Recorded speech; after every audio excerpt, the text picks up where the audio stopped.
Mizkif is enduring one of the most catastrophic downfalls in Twitch history, and given everything that has emerged so far, there is nothing he can realistically do to salvage his reputation.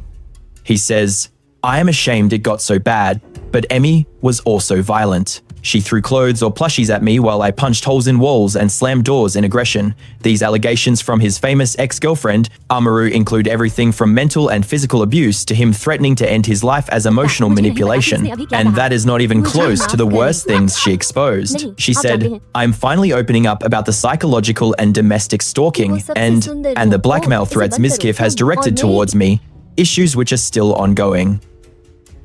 Hi. I am the Internet Anarchist. I create weekly YouTube documentaries, and today we analyze the many allegations Amirou brought up against Mizkif, all the proof people on the internet unearthed, and his questionable response to the situation. This drama is still developing, with fresh details emerging every day, so hit the subscribe button to stay updated, and let us get on with the video. For those who don't know, Mizkif and Amirou are some of the biggest Twitch streamers, with Amirou averaging 19,000 viewers. Miz streams to an audience of over 14,000 regularly. It is also important to note that they lived in the same house, and were part of the same organization called OTK. But until recently, the two never publicly admitted to being in a relationship, so most of their fans already suspected as much, viewing it as fairly cute and wholesome.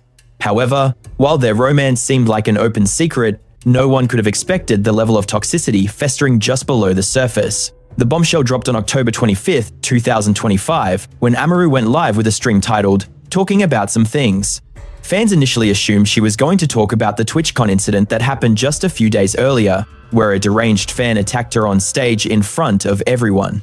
Amirou, however, came prepared with a different topic in mind today. "I am finally going to be opening up about the psychological stalking, domestic harassment, and sexual assault, and threats of blackmail that Mizkif has done towards me, and some of these issues are still ongoing," she opened by publicly acknowledging the relationship between her and Mizkif. "I ended up joining the org. We did a lot of streams together. And I mean, a lot of people already know this, but I am just going to come out and say it. We started dating back in January 2022. She also clarified exactly why she is breaking her silence at this moment, with the primary and arguably most severe reason being a strict rule she established for herself long ago regarding the containment of this sensitive information, stating that if she ever sensed another person was in danger or getting hurt, she would force herself to speak out. And 2 weeks ago, or actually 3 weeks ago now, she was tipped off by 3 separate sources, one of whom witnessed the incident firsthand, confirming he had committed an act eerily similar to what he did to her, targeting someone in LA at the end of September, noting this victim isn't a streamer or creator. But that is irrelevant, and because of this, she cannot in good conscience sit here harboring critical knowledge about an individual that almost no one else possesses and remains silent. However, while saving others from the torment she endured for years was a major factor, it wasn't her sole motivation. As it turns out, Mizkif had been threatening her with a smear campaign ever since their relationship collapsed earlier this year. According to Amirou, he even went as far as approaching mutual creator friends, demanding they pick a side and join him. And when none of them agreed to slander Amirou on his behalf, he entered full supervillain mode, resorting to far more direct threats. At TwitchCon, he cornered one of her employees, threatening them by stating that if she ever spoke about him, he would absolutely destroy her. And for Amirou, this crossed the line, forcing her to expose everything before Mizkif could muddy the truth. Having provided that necessary context, Amirou proceeded with her first allegation against Mizkif, highlighting just how controlling he was during their relationship. It is no secret, and she believes anyone paying attention knew he was incredibly controlling regarding the clothes she wore, dictating who she befriended and even when she streamed, which on its own constitutes a massive red flag for many. But as Amirou described in her broadcast, this was merely the start, and it wasn't long before the situation escalated to the level of physical abuse, noting it was a slow progression where toxic incidents began occurring, starting with actions like, for example, he would hurl bottles, specifically plastic ones filled with liquid rather than glass, directly at her body. Despite her pleading that she hated it, that it terrified her, and that she bruises easily, he would simply continue, launching his mobile device at me. I would tell him straight up, that terrified me, I detest it, and once it actually smashed right into my eye, which resulted in me sporting a shiner, but he constantly, played the card like, oh, it is It is just a total accident. And I reacted like, oh, sure. At that moment, I simply sort of was, I just swept it under the rug. And viewing it in retrospect now, I sense that was sort of the origin of him probing my limits. If that tracks a crucial detail to flag right here is that while Amirou dropped receipts for some of the claims, many possessed no other verification beside her testimony, which tracks, honestly. After all, she was not navigating existence, anticipating she would someday require a catalogue of evidence to vindicate herself publicly right now. This would have granted Mizkif an avenue to shield himself by branding the bulk of Amirou's stories as nothing more than the lies of a bitter ex. That is, until the web took it upon themselves to validate the accusations, and the dirt they unearthed regarding Mizkif was crushing. To put it mildly, for example, someone excavated an ancient capture of Amirou's stream as she was toggling between different apps on her rig, where one of the windows displayed what appeared to be a zoomed shot of her face revealing a bruise. This snap was captured back in May 2023. While she was still locked in a romance with Mizkif. Another surfaced capture from that era also depicted her informing her squad about the injury typing. I received a shiner a week or two back and it is finally nearly vanished. And while there is no method to prove that this was the identical event she discussed in her fresh broadcast, the timeline absolutely lines up. But that is not all, folks. Uncovered a clip of Mizkif flying off the handle and launching items at Maya, who was his partner prior to Amirou. I am not speaking with him today. Well, nobody requested you to. So I am refusing to speak to him today, okay? Observe her expression. She is so checked out. She stated, "No, Maya, unimpressed." That was 2 Starbucks, sacks of Starbucks. I purchased you over the previous few days. Oh my God. That was toss it back, toss it back. That better be, oh my God, I would pummel the living daylights out of him. We are live. What the hell? We are live. As a user on Reddit phrases it, he is going to require massive tiers of receipts to scrub his reputation. From all of this, however, that might not suffice, given everything thus far is solely regarding the initial major claim Amirou leveled against him. Mizkif's conduct turned significantly more toxic when he got implicated in shielding his housemate and fellow creator Crazy Slick. Following the alleged assault on streamer Adriana Lee, OTK brought in a third party to manage the fallout, ultimately clearing Mizkif of the blame. The report claimed the Investigations Council found zero direct evidence that Mizkif attempted to downplay or cover up the assault allegations. As you might expect, the public refused to believe this report for a second, flooding the internet with skeptical comments like, "We investigated ourselves and found we did nothing wrong," and surprise, surprise, the lawyer OTK hired didn't find the OTK member at fault. Regardless of the official outcome, the massive backlash from the web made Mizkif even more bitter, fueling a rage he couldn't hide. It made his treatment of Amirou even more toxic. He never wanted to stream when I was live, we really actively avoided it. The first time we ever streamed simultaneously was for the 2024 Rust Kingdoms event on Twitch. Just like I said, you can go dig all of this up right now. This is public knowledge and the clips are out there for everyone to see. We are both streaming the Rust event, and I honestly thought it was going really well. I thought everyone was having fun. I was thinking, oh, this is great. Everyone is finally collaborating and doing the same thing at the same time. We are all hanging out, we are going to have fun, and I was genuinely really excited about it. Then suddenly I start seeing my chat spamming unofficial Miz raid, and I am completely confused, asking what does that mean? Then I check my Discord messages and he is spiraling, saying, "Emmy, I am going to end it. I waited so long for this, or I'm going to off myself," just completely guilting me with these threats. Basically, he was furious because I had higher viewership than him. That is literally it. I beat his numbers during the event. Him getting angry over Amirou having higher viewership might sound too petty to be real, but as internet detectives discovered, deep-seated insecurity over his viewership metrics has been a recurring toxic theme in Mizkif's career, even while doing sponsors at his desktop. You had 7,000 viewers when you were playing the Crane game. I had 14,000 this morning, in real life at the non-profit. Okay? Didn't need that. He gets upset when I succeed. No, okay, I used to, no, I used to get upset. I am not kidding you, chat. I used to legitimately get effing pissed because I am like, are you actually serious? I put this girl on the map, and now suddenly, she is growing significantly faster than I was compared to most people back then. The audience assumed he was just exaggerating his jealousy for a bit, but in reality, those dark emotions were likely his genuine feelings the entire time. As one viewer perfectly noted, everyone thought he was jokingly being a jerk, but the veil has been lifted, and he really is just a total jerk. And if emotionally manipulating his girlfriend by threatening to end it all wasn't toxic enough, he still found a way to take the abuse even further. He cut the live feed, and while I am trying to survive, pretending everything is fine, the atmosphere inside that house was an absolute nightmare. I had a glass door so I could witness it all. He was stalking behind my stream setup and slamming the door so violently that my noise gate would actually pick it up, meaning the people watching my stream could hear the chaos as he slammed it with such incredible force. He did this so frequently that the front door lock literally shattered and stopped functioning. Upon hearing this, internet detectives revisited Amir's stream from that day, and the footage played out exactly as she described, showing him becoming visibly agitated the moment Amir hit a higher viewership count than him. Do it, dude. We will join the resistance. You are spelling it incorrectly. Yeah, my mistake. It cuts to him slamming the door loud enough to startle Amirou multiple times. Listen, why are we acting like we haven't taken lives? Like we haven't raided villages? She was chasing me. But as bad as the stream was, it paled in comparison to the terror that followed. He would obliterate furniture right in front of my face, he would hurl objects near me and around me, and absolutely destroy the walls yet again. You can actually see the evidence in his old videos. Just look at the holes in his bedroom walls.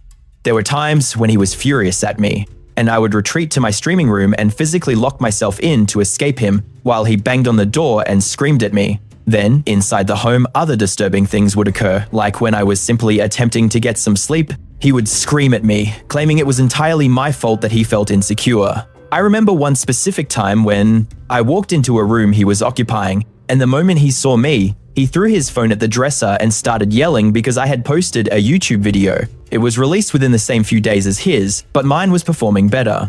Amir also recounted another incident where he raged because Mr. Beast collaborated with another streamer. He wasn't invited, so instead of handling his emotions like a sane adult, he began driving at obscene speeds, with Amir trapped in the passenger seat. Amidst threats to end it all, we were simply grabbing food when he checked his phone, seeing that Mr. Beast had dropped a video inviting another streamer, and he snapped, saying, "Oh, Mr. Beast invited that guy to his video instead of me," and I just sat there like, oh well, you know, like, huh, yeah, I suppose that is just how it is. Which spiraled into him tearing down the road at 150 miles per hour, threatening to end it. Making this nightmare even worse is that the internet dug up an old clip of Maya detailing identical toxicity from an ex anyway being trapped in a car with a hostile aggro man. Is honestly the absolute most helpless, terrifying thing, dude. I used to date a guy who would drive like 100 miles an hour during arguments in the car, which was never my choice. Like, it just always seemed to happen. We would fight and he would hit 100 and I would literally beg him to slow down. I would be terrified crying and he refused to slow down until I apologized. And while Maya never dropped Mizkif by name here, given the parallels with what Amirou described, most are convinced she was exposing him, Amirou eventually found the courage to break things off and moved into her own place. But 1 week after their breakup, Mizkif requested to come over and talk everything out, under the guise of closure, and that is when the most severe allegation Amir brought up against Mizkif took place. So yeah, we were just talking and I was sobbing heavily. He began attempting to comfort me with a hug as I sat on the couch, holding me incredibly close to him, and realizing when this was occurring, we had not spoken in quite some time. And I am typically extremely uncomfortable with excessive physical contact from people I am not in a relationship with, but I allowed him to hold me through the tears, and he began kissing my face, and I let it happen as I continued sobbing profusely. And then, all of a sudden, he attempted to climb directly on top of me and aggressively forced his hand down my pants. Luckily, he retreated after I screamed, but rather than apologizing or checking if Amirou was okay, he somehow spun it to make it all about himself. And instead of asking if I was okay, he said, "I feel weird now, like I did something wrong. I have to go," and he immediately fled my house while I remained there crying without even checking if I was okay or anything. Towards the broadcast conclusion, Amirou exposed over 40 separate instances where he attempted to force contact during the months following their split, desperately trying to manipulate her back into a relationship while knowing perfectly well she wanted absolutely nothing to do with him ever again. The entire spectacle branded him as a predator, unable to accept that Amirou was finished with his toxicity and mistreatment, just as her audience observed. Maybe she will finally respond after this 39th attempt. Good lord, this man is severely unhinged, considering she likely endures enough of that trash. From obsessive stalkers on the daily awful, she had to suffer it from the very individual she was supposed to trust above everyone else. This disturbing conduct is precisely why Amirou felt compelled to secure a restraining order against Mizkif for her own physical security, as previously stated. The public is not blind, and I believe it is glaringly apparent that many individuals realized dark things were transpiring behind the scenes. And as I mentioned, you must recall it is not solely me, because many others hold their own specific grievances against this man. For those who are aware of this nightmare, thank you for standing beside me through all of this and supporting me while cheering me on. And there was a multitude of people who, despite knowing nothing, offered kindness and support without asking a single invasive question. And I will carry that memory for the rest of my life. I also want to clarify that I am not just throwing this online for attention. You know, I am currently in the legal process of filing a restraining order on him by the moment Amirou terminated her broadcast. The internet had completely revolted against Mizkif, and rightfully so given the evidence displayed on stream, plus everything the community had unearthed. Mizkif appeared to have zero leverage left to deny anything, and many predicted he would either vanish for ages or quit streaming permanently. But to everyone's shock, Mizkif went live with a rebuttal mere hours after Amirou dropped the allegations. Yet, what stunned people even further was the manner in which he opened the stream, because he avoided any apology or the somber gravity typically seen when content creators respond to severe accusations, because instead, Mizkif opened with a threat to everyone, claiming he will go demon time and leak all the filth. He holds on other creators, threatening to expose everything. Bro, it is time to go full demon time. It is clearly obvious at this stage. It is full demon time. Why not? It is time to go full demon time. Just letting you know, there is absolutely no holding back. Who cares? Anymore, I will expose everything about every person that you have ever known. I am gay, and it is time to go full demon time. Now, there is absolutely no way to know for certain why he felt compelled to issue this declaration before addressing the accusations. The allegations Amirou brought against him were severe, but as one viewer noted, perhaps he did this to deter other creators from speaking. The opening regarding the controversy sounds much more like a stern warning to any other influencer who considers joining the topic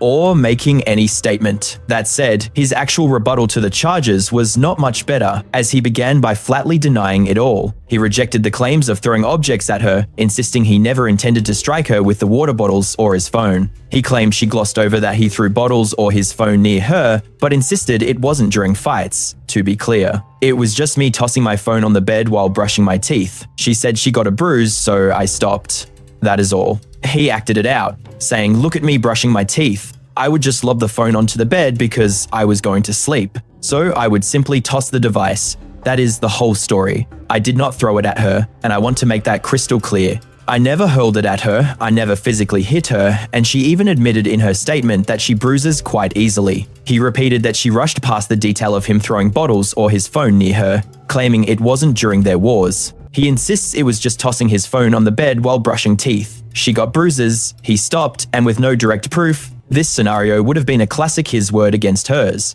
if the internet hadn't found proof of him throwing things at an ex, just as Amirou described he did to her. Plus, he conveniently ignored the detail about Amirou getting a black eye from the objects. That said, he did confess to having frequent fights with Amirou, but he prefaced it with the excuse that the situation only got toxic because he was under immense stress from the assault cover-up allegations. He claimed he was a total wreck and couldn't think straight. He stated that since she hung out with him all day, tensions ran high, and they would scream, fight, and argue constantly. For a brief second, it looked like he might actually own up to his wrongdoings and take responsibility. However, right after that, he began ranting about how Amirou neglected her pet rabbits. Apparently, she has many rabbits, and it was her calling moving in. These animals were a huge part of her life, but as those rabbits moved to the living room, he claims they saw disgusting neglect. They faced weeks without food, water, or clean bedding, a reality I witnessed alongside many others who visited. We would provide the necessities, and I constantly urged her to look after them, yet my pleas were completely ignored. He even displayed footage of a filthy rabbit cage, but note that Amirou knew he would weaponize the pets to vilify her. She actually flagged this in her initial broadcast. At TwitchCon, he cornered a staff member, threatening that if I spoke on him, he would utterly destroy me. Sources confirmed his plan was to allege I harmed animals and was responsible for my own rabbits' deaths. Since several of my pets passed away over the 3 years we cohabitated, meanwhile, fellow streamer I Keep It, Taco released a massive statement backing Amirou, systematically dismantling every claim Mizkif fired back in his response. We will address that shortly, but even assuming Mizkif's narrative regarding the rabbit neglect is entirely factual, it does not invalidate her serious accusations regarding his total control over her life. From her wardrobe to her schedule. Mizkif's sole defense for this domineering behavior was claiming he acted merely to protect her from stalkers. On controlling her, I dictated her choices. Dress more maturely, burn the pajamas, and cease all mentions of stalkers or unstable individuals entirely. I silenced talk of past relationships and forbade her from traveling alone. I also dictated exactly who she could not befriend. I claimed this was to prevent harm. Yet, even granting him the benefit of the doubt that his motives were as noble as he asserts, policing her interactions, both online and in the real world, is universally seen as crossing a massive line. But then, Mizkif dropped the most bizarre confession, insinuating Amirou matched his violence because he smashed doors and punched walls, while Amirou tossed plush toys. I am ashamed it escalated, but he insists Emmy exhibited violence too. She hurled apparel or soft toys, while I punched through drywall and slammed doors in rage. The rest of his reply oscillated between admitting his mental state was in shambles during their union, citing years of severe mental instability, and offering strange justifications for his actions. Did you actually drive 150 miles per hour? Let me be clear. If you know me in Austin, Texas, I speed everywhere. I literally drive fast everywhere. Regarding the SA allegations, Mizkif presented a drastically conflicting narrative regarding the events of that day, claiming they split for roughly a month before reconciling in a desperate bid to make it work. He described a trip to grab food at BJ's, their usual spot for a meal, before retreating back to her residence to continue the evening. They cuddled for approximately 30 minutes before things escalated to kissing. Claiming she consented on stream, he began advancing to the next level of intimacy. Acting under the assumption that she was willing, he made his move. But when she yelped, he allegedly recoiled instantly, terrified he had committed a grave error. Panicked by the situation, he fled the house, later offering a hollow apology for making Emmy uncomfortable by staying silent, wishing he had owned up to it back then, or so he says. He conveniently framed the encounter as a casual date, completely omitting the alleged detail of her weeping during the act, a massive omission that fundamentally alters the entire context. With absolutely zero concrete evidence on the table, we cannot be 100% certain about which party is actually telling the truth here. The court of public opinion has swung almost entirely in Emmy's favor, and Mizkif seems painfully aware of this reality, vowing to fight back and defend his reputation. Claiming he has absolutely nothing left to lose, he clarified his threats to her team at TwitchCon, stating bluntly that if she dares to come after him, he is going to go absolutely nuclear. He confirmed those were his exact words and promised retribution, warning that no one can mess with him any longer. He insists he is backed into a corner with nothing to lose, refusing to apologize and doubling down on his decision to stand his ground in many of these situations. His defense hinges on the claim that much of the narrative is false, resenting the portrayal that places the blame and fault squarely on his shoulders alone. He labeled the entire dynamic as a toxic relationship, arguing that both parties were equally culpable for the chaos and negativity that unfolded between them. That was his stance on the ugliness of their past until a few hours post-stream, when he was caught bickering with viewers in his offline chat, revealing a darker twist. Suddenly, he introduced a convenient scapegoat for his erratic behavior, narcotics. He claimed he has been in therapy for nearly a year, trying to fix himself and move forward. He swore he refuses to return to that dark place, admitting he was severely depressed and abusing every substance imaginable to find a quick fix for his broken brain. In the process, he only caused more self-destruction, admitting to steroid use in a misguided attempt to heal, alongside taking shrooms every single day to rewire his mind. But that toxic cocktail destroyed him. He even tried acid, which backfired spectacularly, acknowledging he messed up big time and hurt everyone in his orbit. He confessed to lashing out in blind rage fueled by steroids that triggered insane anger issues, but this raises a massive red flag. If substance abuse was the root cause, why did he fail to mention it during his original defense? It forces us to ask, is any of this actually true? Or is it just another manipulation? Or is he just finding a scapegoat to blame for his own destructive actions? We may find out in the near future. In the meantime, people on the internet have been digging up even more clips of him seemingly mistreating Maya. Do you like my setup? Shut up. Excuse me? Do not talk to me like that, Matthew. Sorry, Maya. No, it is not funny. Every time you do it, it bothers me. It is just me kidding around, Maya. Well, it is not funny to me. I do not think it is funny. I do not know why you say it to me all the time. because it is funny, Maya. It is just me trolling. I do not even realize I say it on multiple occasions. Oh, there he is. He is a loser. Third place. That is third place. That is a loser. Third place. Loser. Second loser. Matt, if you broke that headset, you are messaging Shroud and making Amirou cry on stream. As we mentioned earlier, I Keep It, Taco released a statement defending Amirou and debunking Mizkif's claims regarding her rabbits, writing, "Emily has been one of my best friends for 10 years. At first, I thought this was unneeded, but it is insane. To see people actually calling her a bun killer on here as a fact is wild. She goes way beyond for her pets." In my view, Mizkif's claims are easy to refute. He seems to avoid accountability and has always come off as highly inauthentic. I suspect the cage was recorded after she left in early July 2024 and kept in case it could be used later. Seeing his decision to share it now implies he filmed and kept the video for leverage. Here is what actually happened. Emily left the cage behind because she was moving out to a new house alone and took her buns with her. It made no sense to clean the cage that week. She was focused on escaping a bad environment immediately and buying a new one.